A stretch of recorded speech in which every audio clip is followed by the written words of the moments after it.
Local news for Thursday the 30th of November.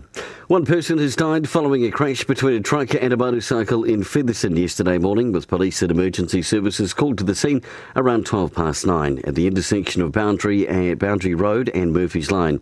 And like I said, one person sadly had died at the scene. The success of secondary school students who completed Youth Skills Academy program this year have been recognised at ceremonies across the Lower North Island.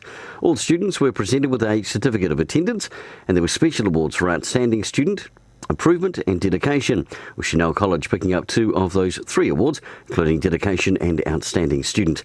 And if you're thinking about going to Wellington by train tomorrow, think again. Another day of strike action is planned, cancelling train services across the wider Wellington and including Wairarapa regions.